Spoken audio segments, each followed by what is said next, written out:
Wow, thank you so much. I am so excited for tonight. I am Ellie Wyndham, and I am the founder and program manager for Walking in Other People's Shoes. We are a community that helps with, works with women of color, and we empower them through storytelling and events. And we host this monthly event, the Children's Book Club. And we do this every first Thursday of each month. And we pick a book, and then we have a special guest. And then we also have a demonstration activity that goes along with the book.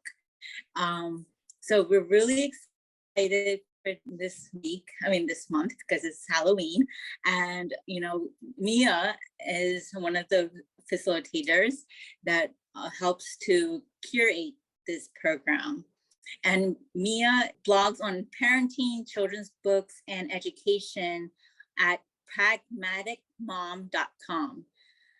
And it is the co-creator of Children's Book Day, a nonprofit celebrating diversity in children's books. She's based in the Boston area. And then our second facilitator is Melissa. So Melissa's name is quite hard because it's Greek, but I'm going to try Konstantastos. Maybe. Melissa is a home cook and a blogger. She believes simple is best, a philosophy she uses in her cooking. Melissa especially loves roasted vegetables. Her favorite roasted vegetable dish is cauliflower tacos with a side of homemade guacamole and a dish the whole family can help prepare. Melissa's Halloween plans includes making a small pot of veggie stew for her family and watching Hocus Pocus with her daughter. So I am so happy to pass it along to Mia to announce the book that we are going to cover today. Well, we have a special treat because Melissa's veggie stew goes along so well with our pick, Boo Stew. And this is written by Donna Washington, who's here with us today, and illustrated by Jeffrey Ebler, and it's published by Peachtree Publishing. And what is really amazing is that Donna is a professional voice talent. And so we are going to be in for a treat. Normally I pick a few pages and read them, but I feel like that would be really doing a disservice when we have the author who is a professional voice talent. So I'm just going, so instead I'm just going to show you the copy that I have because it's different than maybe most books that you'll see, because this is called an F&G, a folded and gathered. And so a folded and gathered is, as you can see, it's not bound, but it looks just like the book because it is the book. It's just the book before it gets bound into the hardcover book. And so the publisher will send out this is kind of like hot off the presses, so the publisher will take the F&G, the author will get it, the illustrator will get it, and then they'll send it to like a small number of people they want to review the book ahead of time, because this is just one step before it gets printed and sent out. So maybe like a month or two, or ahead of everyone, or maybe even longer. And so I don't know if everyone's ever seen an F&G folded and gathered, so I just thought it'd be fun to share that. And I also, just in terms of like sharing books for Multicultural, for our book club, I like to show other books as well. But the reason why I picked Boo Stew is that it's not only perfect for Halloween, but it's a fractured fairy tale, and that's kind of one of my favorite types of picture books I've discovered since I started reading books with my children. My oldest is now 21. And it's this whole like riff off like a traditional fairy tale that, we all know, like Hansel and Gretel, or, Goldilocks. And so what the author does is they have a really creative, imaginative riff off of it. And in this case, it's a girl with a hood. And I love that she's a girl of color. And so she's going to be cooking up some interesting ingredients in order to solve a problem that's happening in her town. And so I just thought, like, what a perfect story, a diverse multicultural story for Halloween. And what a treat to have Donna. But I'm just going to share another book.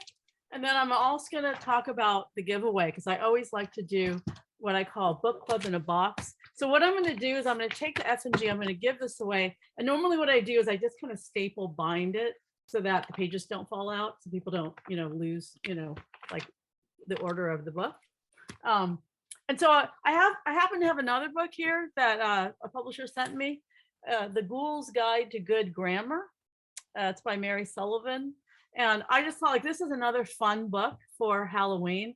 And what I love about it is that it actually goes through grammar rules, but because they use monsters and ghouls, it's just kind of a fun way to learn grammar.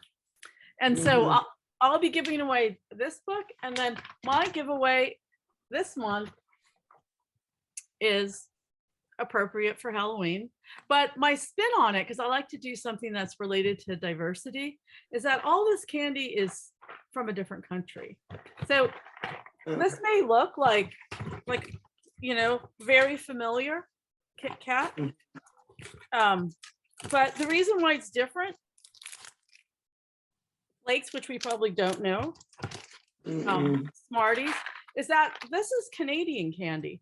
When my daughter drove to Canada to Montreal, I asked her, like, please bring back some candy from Canada. And the reason why is, like, it might seem like, oh, a Kit Kat's a Kit Kat, but actually the FDA in the United States, they regulate the food.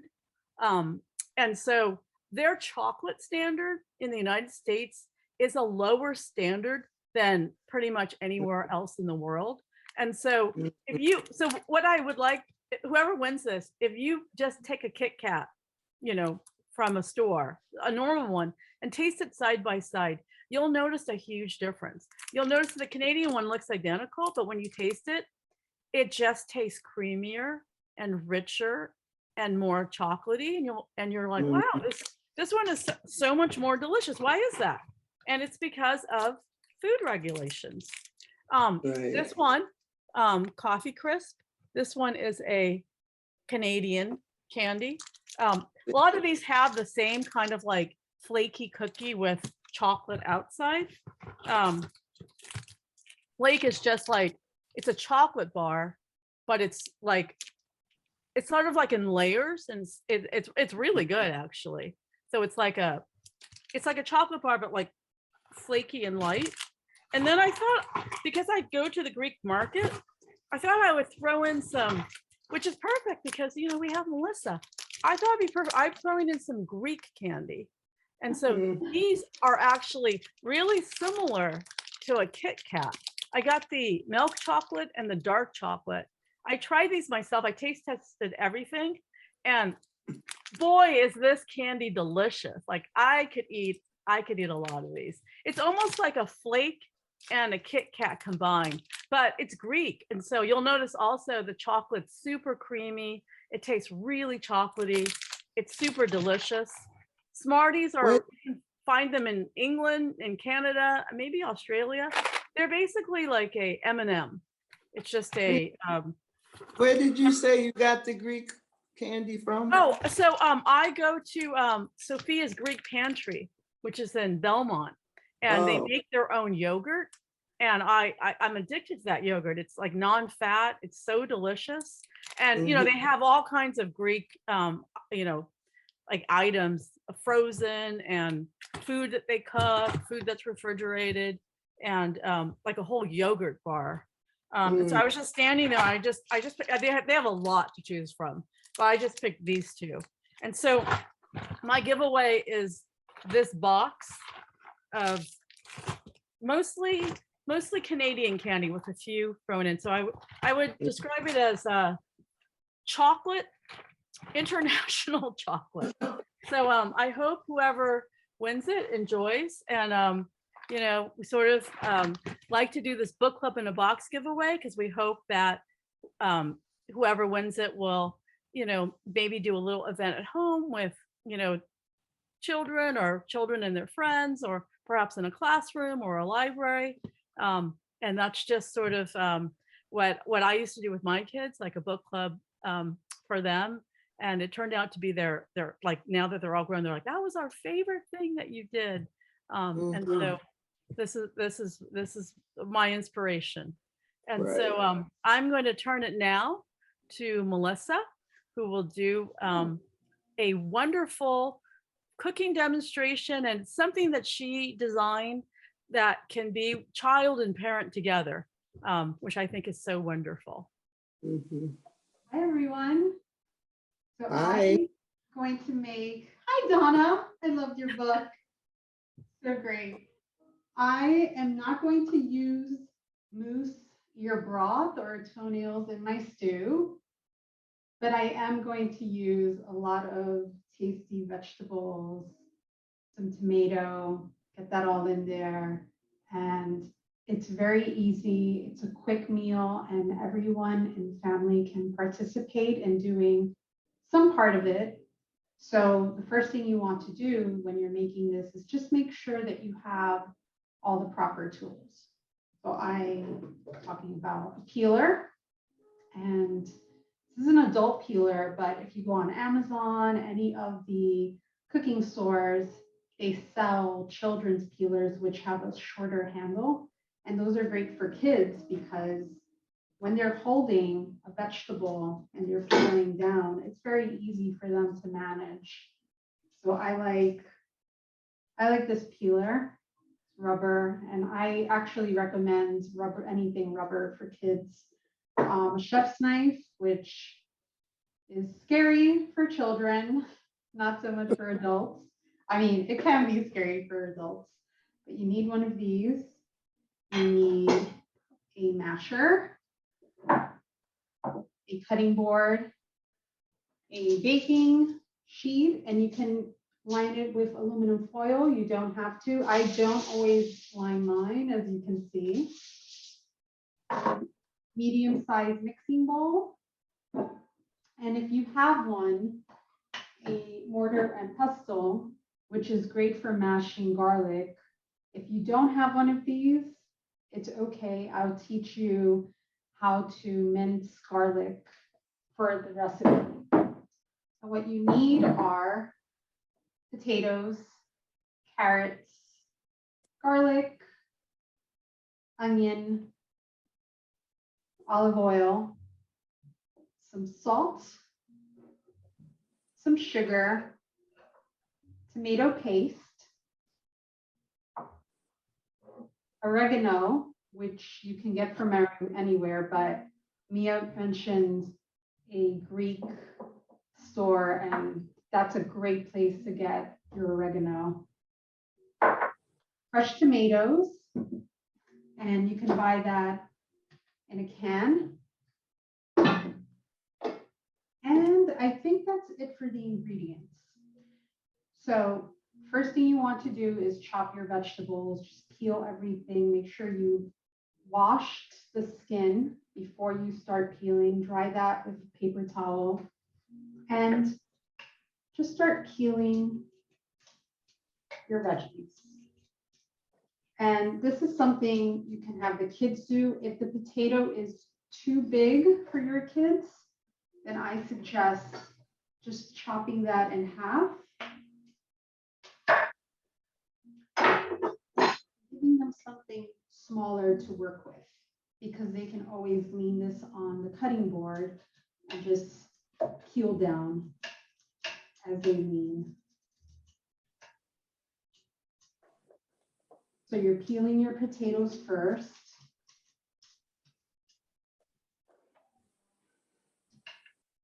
There, peeling your carrots.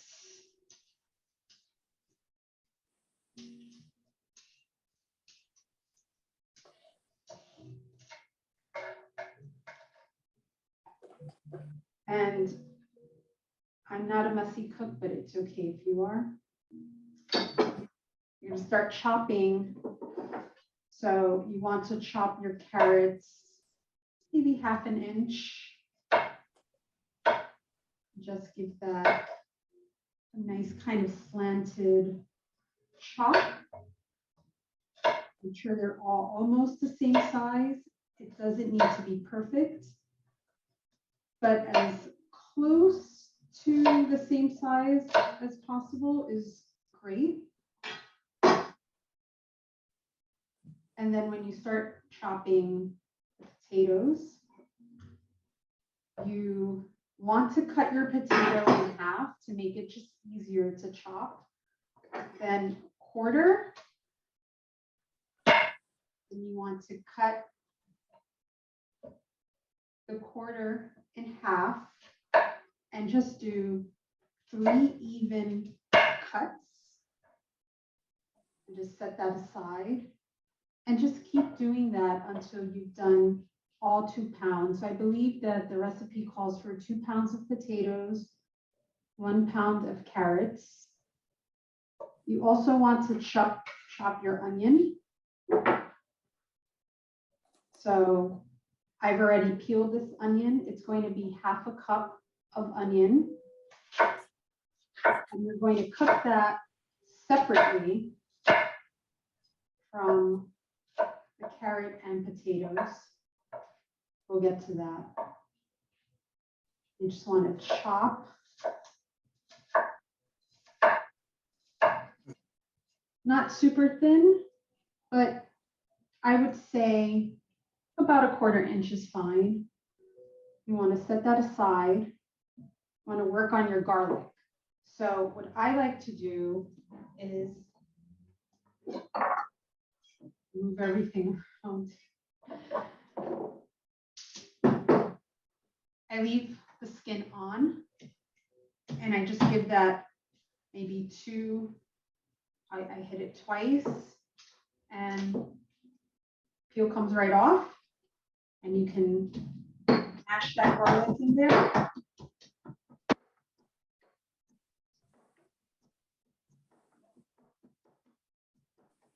You want to get little chunks of the garlic. Set that aside. And the other method you can use is kind of how I grew up peeling the garlic. My mom used to sit me at a table and I take my nails and I just peel the skin off very slowly. And you can have your kids do this. I used to do it all the time. And it's a bit tricky when you first do it, but once you've learned where to peel, super easy. And if you don't have a masher, you can use a small knife and you can mince your garlic. So what you do is you're slicing the garlic kind of thin. And then you're just gathering that up and just chopping the garlic.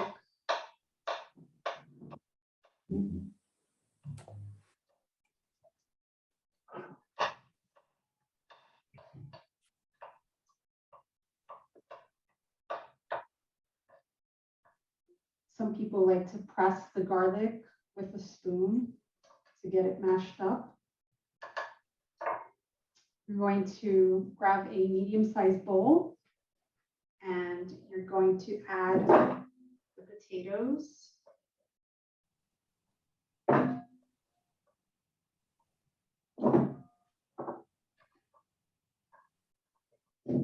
And the carrots.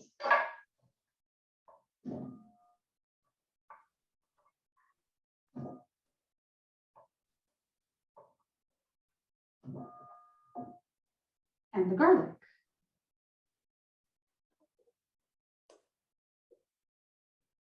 Now this recipe calls for 6 tablespoons of olive oil.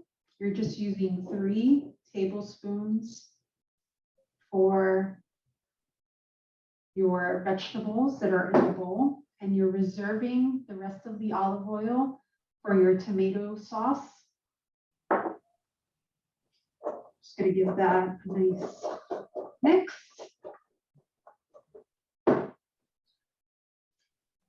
Sprinkle some salt. And just place that on your baking sheet. And you want to kind of spread your vegetables so that they're not sitting on top of each other. You want everything to brown. Make sure that it cooks thoroughly. And I forgot to mention, you should be preheating your oven 450 degrees while you're chopping and preparing all of this. And you're going to place this in the oven, top rack, for 45 to 50 minutes.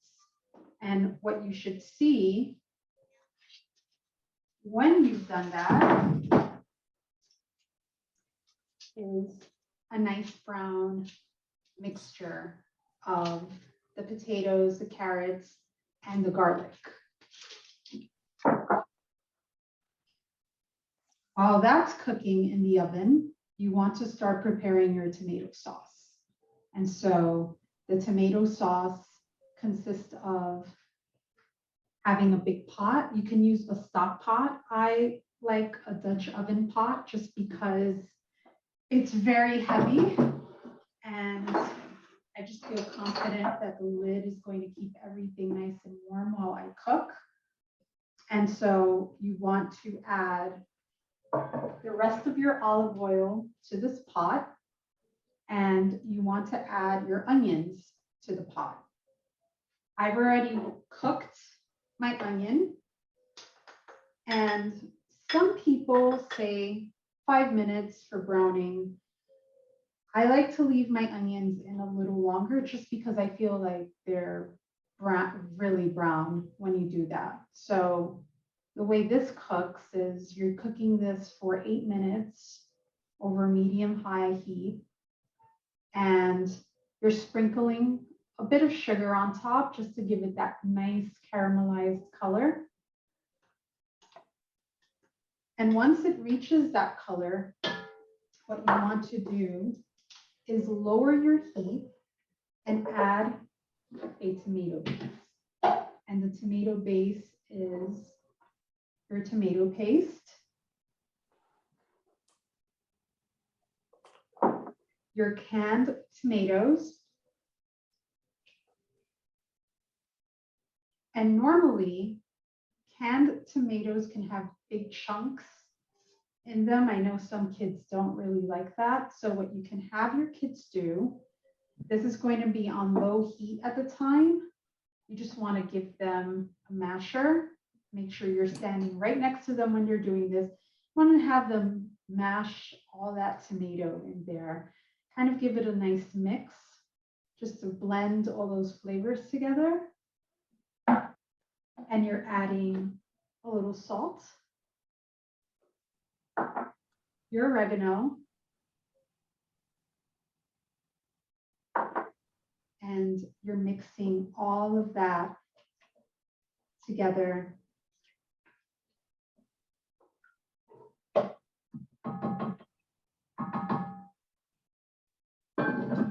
And that's going to cook for about 25 minutes on very low heat. The lowest setting that you can manage on your stove is great. You just want this to stay warm and bubble up just a little bit before you add your roasted vegetables. And by that time, your roasted vegetables should be ready to come out of the oven. And you just want to incorporate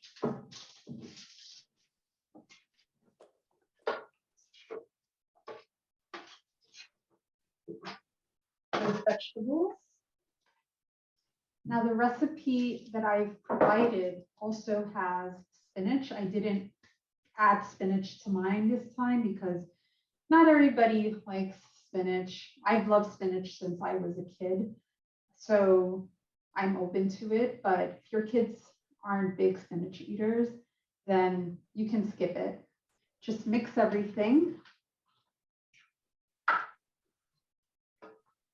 And you want to leave that heat on just to make sure that everything is bubbling up together.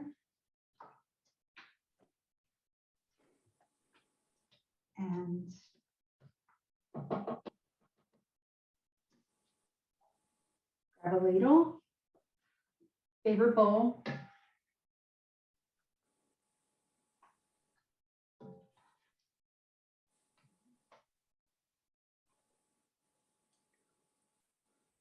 And you've got yourself a nice meal. The longest part of this meal is roasting the vegetables, and that takes about 45 to 50 minutes. But once you have the roasted vegetables and you start putting this all together, you'll have a meal for the entire family. And this feeds about 4 to 6 people, depending on the size of appetites. But it's great. It's great as a leftover, and I love it. It looks delicious, and it's vegan and vegetarian too, which is great. Yeah. And I think it's the perfect meal before kids go out trick-or-treating, because you know it's like it's healthy and it's filling, and it makes you warm inside, For because it can be sure. quite cold trick-or-treating on Halloween. And then you know you don't feel badly if they just like then have hours and hours of candy. Right? So I think now would be a great time to pass it off to Donna. As I mentioned, she is a professional voice, or a voice professional, a voice actress. So I would love to hear more about that, but I would love to have you share, your favorite pages of the book, and read whatever you like to us. That would be fantastic. And then we'd love to learn more about you after that. Thank you for having me. So I am a spoken word artist. I think that's what they call it. I'm a professional storyteller.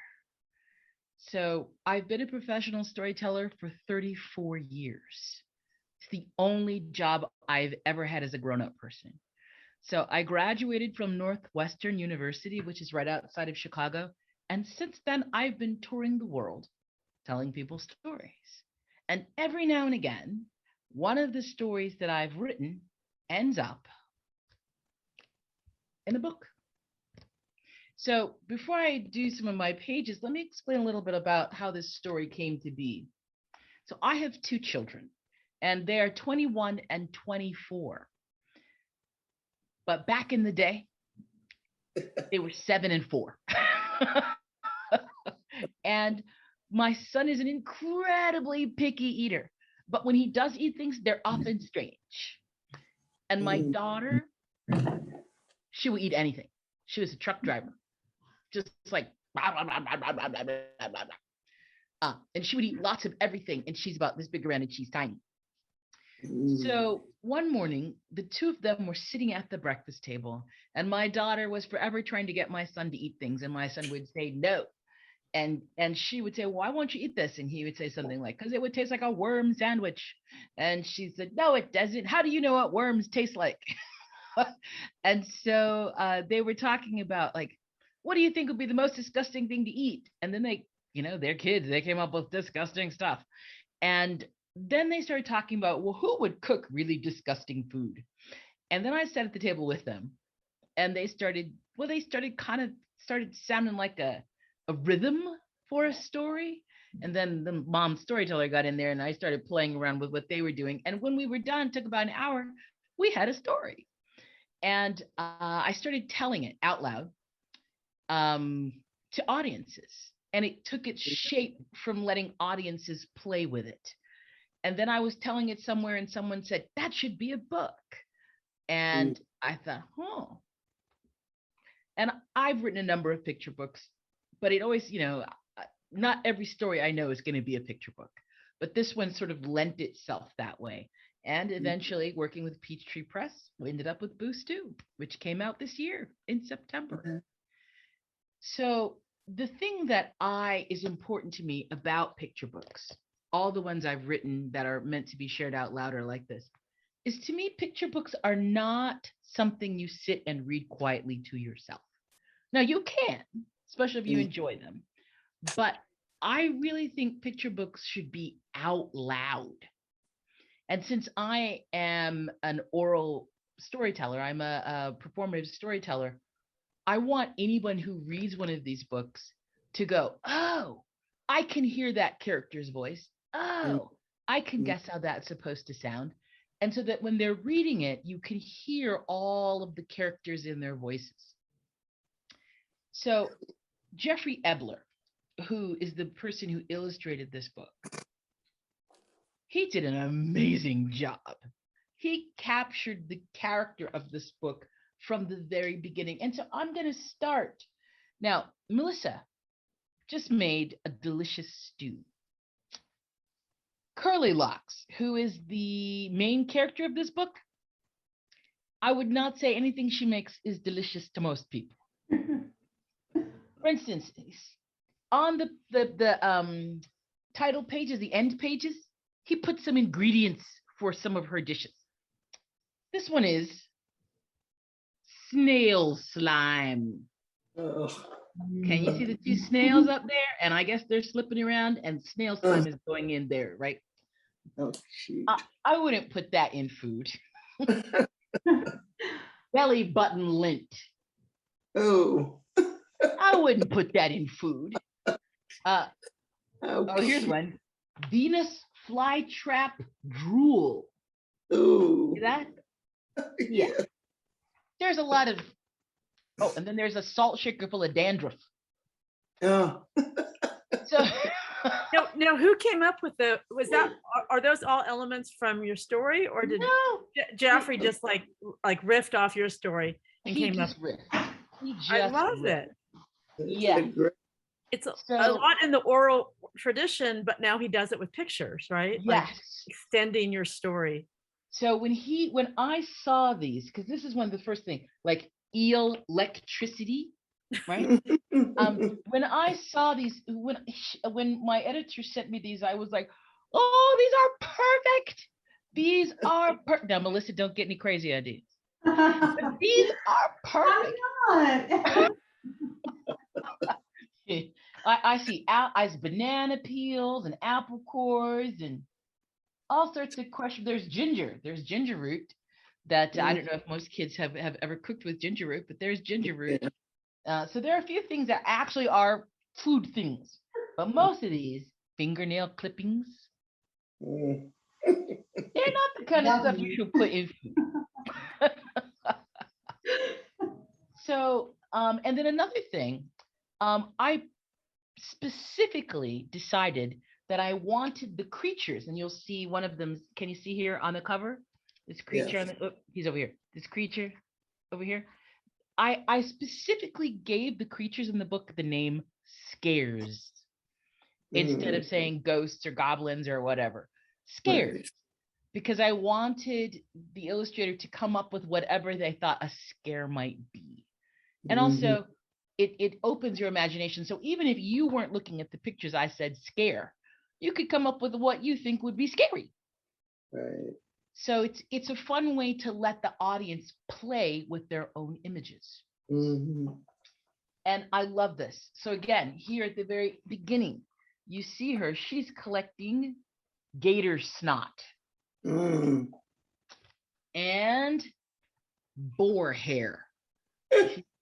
Hanging upside down, collecting boar hair. So the book is full of these gorgeous little moments that you can see that you know, unless you're just looking for them.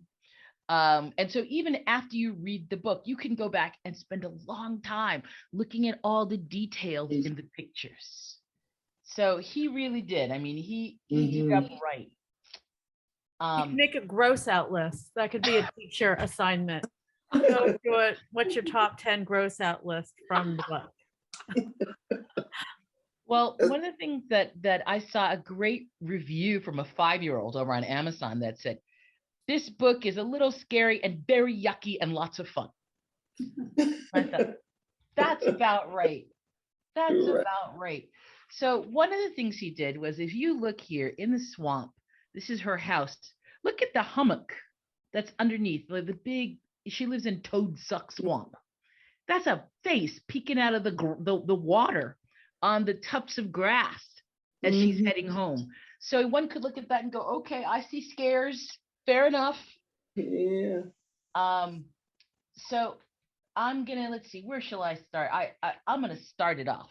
It's got a kind of sound to it. So here we go.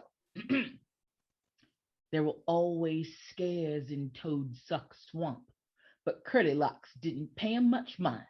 The scares kept to themselves. They only woke up at night, and the most annoying thing about them was their hooting and hollering. And when I'm reading this book, I usually stop there and say, what do you suppose it sounds like? And then we could hoot and holler together.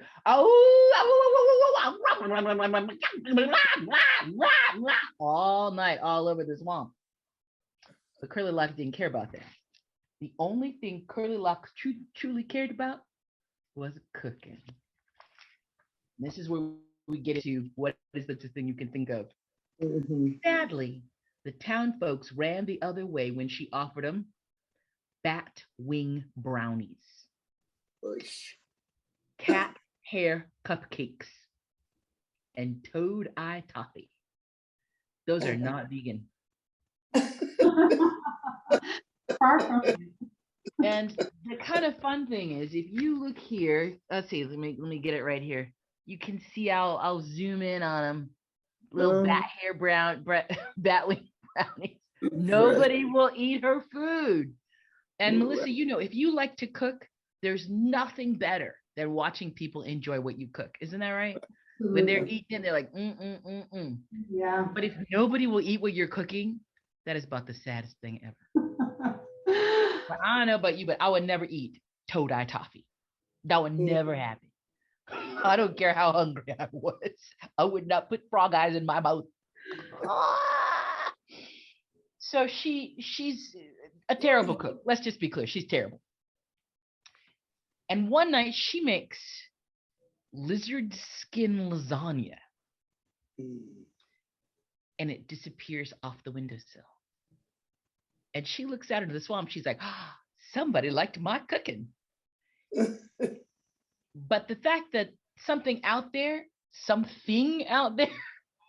liked her cooking is what causes all the trouble. Because now these things decide to come into town to find something to eat. There is a little, I don't know, little mantra, I guess, little saying, little call and response in the book. And it goes like this: get ye boo, get ye bon, get ye goo, get ye gone. And all the scares say that. And there's 3 of them. And I love it. Every time it shows up in the book, it takes up its own page and gets its own sort of black and white treatment. So every time the scares show up, you can see it. The cool thing is that even if you can't read all the words, every kid I have encountered can say that. And so they can certainly say that out loud and share it with you. And then we reach my favorite character in the book besides the main character. It's the chicken rancher. And I love him because he looks like a big chicken. And he's got a chicken on his shoulder. And when he shows up in the book, I always have him make chicken noises. They're not written into the book, but I hear them. So for instance, the blacksmith cut out of that house and ran smack dab into the chicken rancher. Why y'all making such a fuss over one little scare? Asked the chicken rancher. Because it's in my kitchen, the mayor snapped. 2 scares, stammered the blacksmith. The second one is bigger than the first. Bah, said the chicken rancher. All they ever do is hoot and holler. Don't you fret none, I'll handle it. So he's going to go into the house and handle those scares.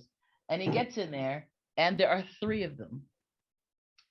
So in the end, I'll tell you I'll give you the fractured name of this story, and I bet you could figure out what it's based on. But he goes in there, and the biggest scare shows up, right? So we have the little scare, we have a medium scare, then we have the big scare. And whenever he's running out of the house, because he's running away from that big scare, see again, get you boo, get you bong, get you goo, get you gun. There he is running out of that house with the chicken. And I always have him go as he's leaving.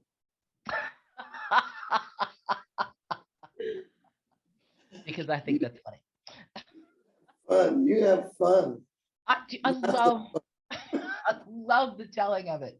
So then everyone's talking about the scares, and Curly Locks hears about it, and she's like, oh, maybe they're hungry. I'll fix it, right? So she goes on over there with her some ingredients, and there she is walking up the steps into the house. They're like, I wouldn't go in there if I was you. And she says, well, you ain't me. And she goes into the house. And I love that little look on her face. She's so determined. Now, I won't tell you what happens, but I will tell you that the other title for this book is Curly Locks and the Three Scares. Oh, please. I love how she has a red hood too, because it just reminds you of a bunch of fairy tales. Yeah, it does. Little Red Riding Hood going on in there a little bit. Yes, indeed. So it is a fun story to read. There's so many opportunities to make noise. Right. Yeah. Which I love about books like that. Mm-hmm. You are marvelous with all the different ways you can do like voices, and make those characters come alive. I was wise not to read out any of it myself, but I'm wondering, when you do your storytelling, are they usually original stories that you have created, or do you do a mix of books and original stories of your own? Or well, it depends. How about that? When I work with kindergarten through more or less 5th grade, I always try to do traditional stories that can be found in the 392.8, the fairy tale and folktale part of the library. I always do that because it's really important for me to link literacy and language together. And so if I can tell kids a story that makes them head to the stacks and demand 398.2, that's what it is, and demand the books off the shelves, then that to me is great. So in each age group, I'm finding the kinds of stories that they would enjoy to read in the library. When I get into the middle school, I do a combination of personal narrative stories that I wrote and perform, and traditional narrative, like I do some Chaucer, and I also do original material. I have a lot of really, really creepy ghost stories, which are really appropriate for that age group, the kind that I call not fit for man nor beast. And I do those with middle school. High school, again, it's a melange of things. It's a mix of things. So you have some traditional stories. If I'm working with high schoolers and they're going, what do you do for a living? Then I will show them stories that are appropriate for everyone, from little kids all the way up to stories that are appropriate for them. I also talk about, I don't know, maybe parents would hate me for this, but I talk about the fact that a lot of parents have dreams for their children. But they forget that sometimes children have dreams for themselves. Right. And that at some point in your life, the only person in the mirror in the bathroom with you is yourself. Don't spend your life chasing somebody else's dream and wake up one day and go, I never chased my own. Yeah. And that's a hard thing to do, especially if your parents are pushing you to do something that you don't want to do. So we talk about that in high school. And a lot of kids get really stressed out in high school. And so I also talk about the fact that when I graduated from Northwestern, and as my dad said, we built them a stadium. We spent so much money there. I graduated and I told my dad I was going to be a storyteller. And my dad said, What? "You're going to do what?" I said, "I'm going to be a storyteller." And he said, "What does that mean?" And I was like, "I don't really know." And he said, "Well, do you have a job?" And I said, "Well, in February, I'm going to dress up like Sojourner Truth. And I wrote a one-woman show, and I'm going to tour all the libraries in the Chicago Public Library system as Sojourner Truth." And he said, "What are you going to do in March?" I said, "I don't know." He said, "Don't tell me that. How about this? You just ask for money when you need money." So you don't starve to death. Right. And then 4 years later, my father was traveling through Chicago on a business trip, and they lived in Asia at that point. They lived in South Korea. So he was traveling through on his way to North Carolina, and he got a stopover in Chicago. And he said, he's going to surprise me and take me to lunch, because he was pretty sure I was a starving artist, right? So he called my apartment. I wasn't there. He called all day. My roommate's like, "We don't know where she is." He was so panicked. I got home. He had already left to go off to DC, where he was doing whatever he was doing. And my roommate said, "Please call your father." So I called my dad. I was like, "What's the problem?" He goes, "Where were you all day?" So I was working. He said, "What do you do again?" So, now he's really excited that I'm a storyteller and a writer. But back in those days, he didn't know what it was or how it worked or anything. Right. Yeah. So depending on who I'm talking to, I tell different kinds of stories. That's a long answer to that question. Now, how did you know, and how did you prepare to be a professional storyteller? Right. That's my question too. Well, Mrs. Gessick, my third grade teacher, no, I can't blame it on her. Okay, so my dad is a historian. He loves history. I think one of his master's degrees is in history. And he used to sit there are 7 kids in my family. All right. So 3 of them were adopted when we were overseas, and there are 7 of us. And my father would sit at the head of the table with his 7 children and my mother, and he would tell us stories from history in first person. He's a storyteller. Yeah. We thought he was thousands of years old. He's also a sleight of hand magician. Like he can make things disappear and reappear. Right. And we thought, he told us that he was apprenticed to Merlin in King Arthur's court. And it's probably true. Right. So I grew up hearing that. And then my extended family, all of them are storytellers in some kind of way.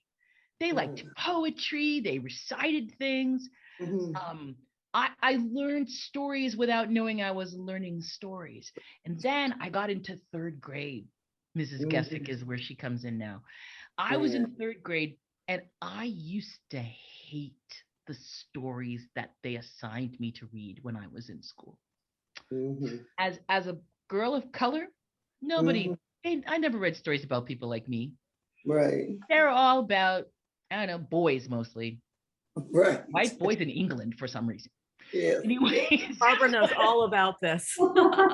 She has a PhD on this. Just shaking my head. But that's what the stories were about. And they all had dogs. White boys with dogs for some reason. So that was the standard of reading. So at one point, they switch it up a little, and it was Dick Whittington's Cat. Oh, yeah. But it was a rewriting of Dick Whittington's Cat set in England. Well, I guess it's set in America. So it was another young white boy with cats. Like they switched it up a little bit. And I just refused to read it. I was 8 and I refused.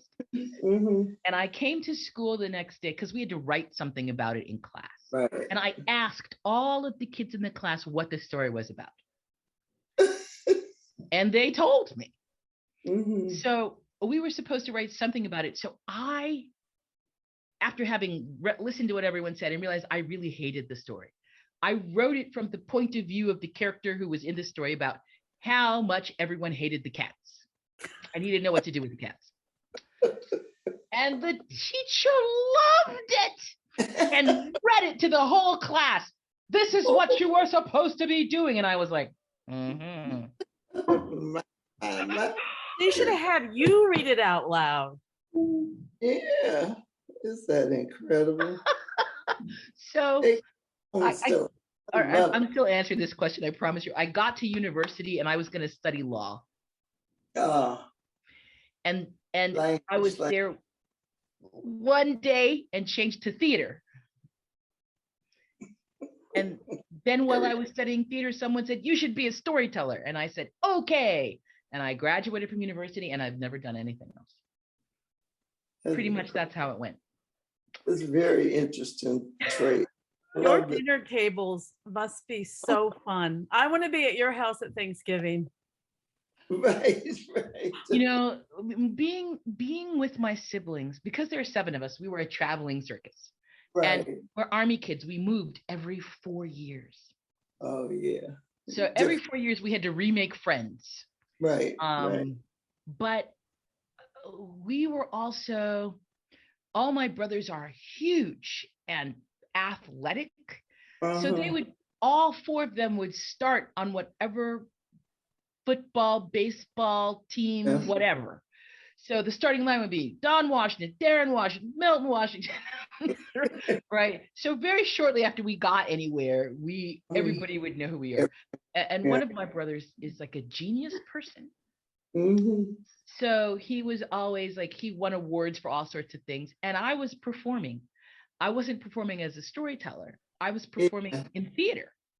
Oh, okay. So, and then my younger sister, she sang off Broadway for a while. She's been at the Kennedy Center. She's also a voice actor. So we did crazy stuff. Like on Sunday mornings, we would bring my parents breakfast in bed and we would have put together a skit and we would do a show while they had breakfast. Yeah. All 7 of us. What a talented family. That's a story. It's like you should do a cheaper by the dozen story about the Washington family. You are a fascinating family. And we don't read about families of color who are, who are like, you know what I mean? So creative and so loving and so just can make entertainment from their head. That's like, that's grounded in academics. It's amazing. Well, I was actually, my brother Milton lives in New York and he's a photographer. And he was always like a big athlete and he actually hurt himself when he was in university and had to do something else, which is a good thing. He's a really smart kid. My mother once said that he would either be Martin Luther King or Al Capone. He could sell you your own shoes and make you think you got a good deal. They got a good deal. And he looks like The Rock. That actor, The Rock, he's gorgeous. That should be a book series right there. That's like The Great Brain. You know what I mean? But like a diverse version and like way more fun, Yeah. Absolutely. I'm sorry. We need that. I'm sorry. We need these stories. Have you seen oral? We need them written. We need them illustrated. We need them in middle grade books. Well, we're getting there. I'm sorry, Barbara, what are you asking? Have you seen anything like that? Any book sets like, that kind of family? I haven't seen like a genius black boy, and I would love to see a genius black boy getting it. We don't have any. Surely someone's written a series about genius black boys. No. I've never seen one. No, there's so few about black boys. Sharon Draper has one. They do mysteries.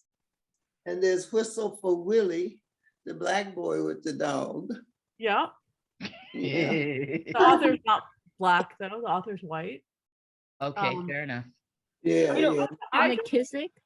There's a huge hole there. Huge. Well, Do you guys know who Kelly Starling Lyons is? You know Kelly Yes, Starling Lyons. yes. I have her book right here. She has come Me- out with some lovely books.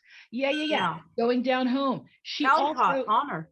yeah, she Oh, yeah, yeah. a gorgeous book. She is also doing a whole series called Jada Jones. Yes, and they're Ty's fantastic. Travels. Yeah, They but it's a are. girl character. We do need girl characters. Girls of Ty's color. Travels is a little boy. Yeah. I Oh, think it's like a little bitty boy. Like I think, we're starting with the What's but, his name? it's called Ty's Travels, and Ty is a little boy, and I think he scoots around on his tricycle and does things. Oh, okay. Yeah. I in my brain, the thing I would love to write about is like, the Lone Ranger was a black man. He's based on a black man. Right. And I would love, I mean, there's some part of me that wants to write those books, like casting them as who they were. Right. I mean, like, you know what? Like with the whole Marvel universe opening up, like, we got like one little toehold in for characters of color now. We gotta go, Yeah. We gotta go. We gotta do it while there's an opportunity. That'd be fantastic. You have a little conversation with, Marvel or DC Comics, like you're ready to write that for them. They'll be lucky to have you. Right. Yeah. And then do it as a graphic novel also, Right. On my That's calendar. fantastic as a graphic novel. I think it would be. But I tour about 9 months of the year. Mm-hmm. You don't have to sleep, Donna. You don't have to. Well, I might have somebody record you. Yeah. And then I mean, Record it. Yeah. Literally oral. Yeah. And have it Then put it in the dictated. book. Well, Yeah. that's where a lot of my stories start. Is they're oral before they're ever on paper. Yeah. Well, it Yeah. shows. But here's one. I don't know if you guys have seen that one. Yes. Oh my goodness. Yeah, I wrote that. Fantastic. Kwanzaa. So you are writing some. You're just not writing a whole lot because you're out on the street. I'm on the road. And have you seen this one? Yes. Yeah. Yes, I have wrote seen that. it. I didn't know you wrote both of those. Can you come back a year from now in December when we do Kwanzaa? No. Sure. Yeah. December 2022. Okay, I'm on it. I'm there. Yeah. Contact your husband. So a lot of people do not associate me with my books because most people associate me with the spoken word. And then they find out I actually write books. And I'm like, I saw that book. I didn't realize you wrote that. Yeah. I didn't realize. Those are fantastic books, actually. I mean, like, there's not enough on Kwanzaa. And Well- those are really good ones. Yeah. That's Yeah. like, because I was looking for Kwanzaa books and like trying to learn about the holiday. I read all the books and some of them are more dry and yours are really fun. Yeah. Well, thank you. But I feel like this one really captures your spoken word artistry with Yeah. characters and the dialects and how fantastic. I mean, I Well, love fought that for because all stories started orally. So it's just like, Yeah. it's really sort of taking us back to this oral tradition that, Yeah. like from the dawn of time, human Well, stories, Before we ever wrote a thing, storytelling precedes all the art forms. In Right. order to dance a thing, you have to have the story to dance about. In order to paint the thing, you must have the story to paint. So storytelling is at the core of how we even communicate with each other. Yeah. We are hardwired for story. So I was somewhere last night where they were saying oral storytelling will die. I was like, nah. Not if I can help it. It's the It's basis the of everything we are. It's never going to die. It's the best. You just reminded me, when I was growing up, there were 4 of us. And my mom was a great enactor. She was a storyteller, I guess. Some of them were real live from the family. Some were hysterical. Like one uncle who was big and strong all his life got sick and kind of, out of his head. And his son, when the big uncle hit the street, because everybody was afraid of him, his son would come ahead of him yelling, "He's loose, he's loose." Oh my goodness. Oh, ain't that the funniest story I ever heard? And it was all out of taking care of, you know? But Uh-huh. my mom told them, and she told to my kids, you know, who are 50 years younger, and when she passed, and we were talking on the phone, we all came up with these lines like, he's loose. Where's Well, the thing I say about storytelling is, and why family stories, and also why your kid likes to hear the same story every single night for a long period of time, is because the way our brains are wired, if we're hearing the right story from the right people, we know we're in the right place. So, like when you go to family reunions, you want to hear the stories that tell you this is your family. Right? This is your tribe. You want to belong. You want to belong to the group, you know? Yeah. What a wonderful way to end this. I'm afraid we're out of time, but what a treat to have you, Donna. And I just wanted to end it by saying, oh, I'm sorry, Barbara. No, just saying thank you. Thank you so much. So I just wanted to introduce the book for next month, which is We Are Still Here, Native American Truth Everyone Should Know, by Tracy Sorrell and illustrated by Franny Lissac. Next month, actually, I will not be here because I'm actually going to be at Northwestern. My middle daughter is a freshman there, and it's parent weekend. So I will be in Chicago looking for oral storytellers, obviously. I'll be my daughter loves the theater, but she doesn't have that ability. But she's the biggest fan. She'll be in the audience.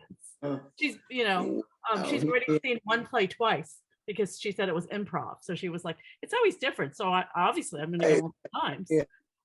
And so we actually have Tracy Sorrell, wink, wink, as our special guest. And she's pretty busy for the month of November. So we're pretty lucky to have her. And in my place, we have Leanna from All Done Monkey, who has been doing the Multicultural Children's Book Instagram Live, interviewing authors every week.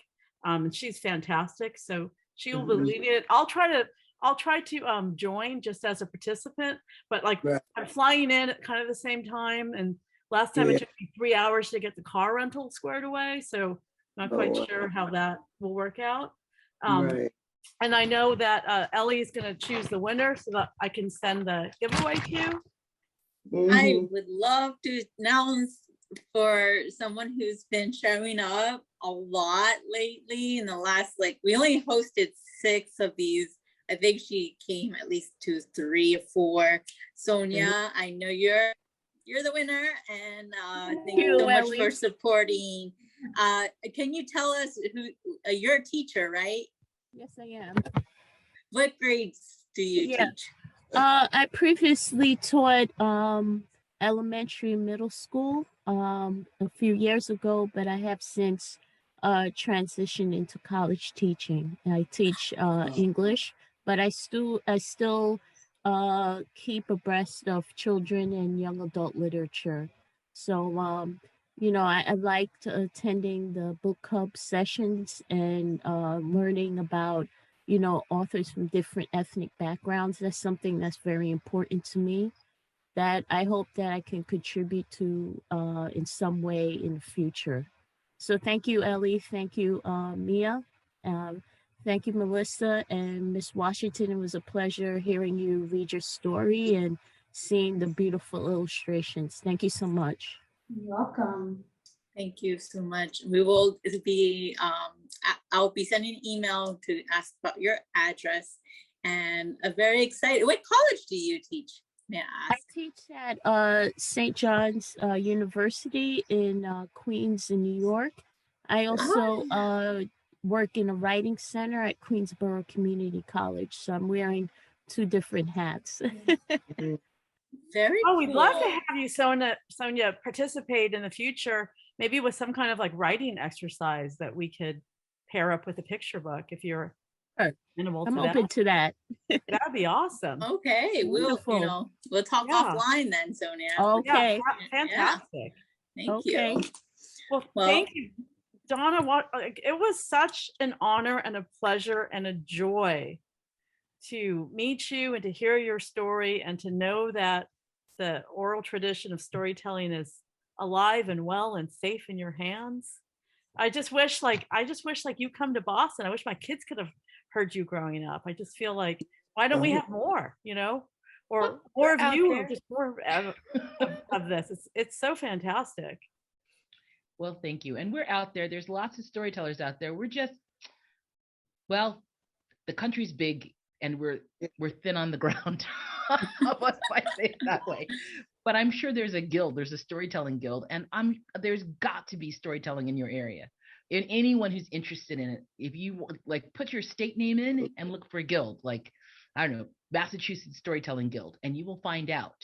And there's actually in your area, Mia, the Northeast Storytelling Guild, or the Northeast-ish Storytelling Guild. Fantastic. Yeah. And So, thank yeah, you, wherever- Melissa. This is we were so lucky to have Melissa join us. I Yes, love your cooking demonstration, and I just think like food is such a great way to learn about other cultures and just to learn life skills and just for family togetherness. So thank you for helping us make memories as well, Melissa. You're welcome. It was my pleasure. I love food. It brings people together, and we were talking about how storytelling is so important, and I feel like food tells a story and it gets people to tell stories. So thank you for having me. Thank you so much, Melissa. Well, I hope you all have a good evening, and hopefully see you guys next month. And thank you, Donna, again for your time tonight. So thank you, and see you soon. Bye.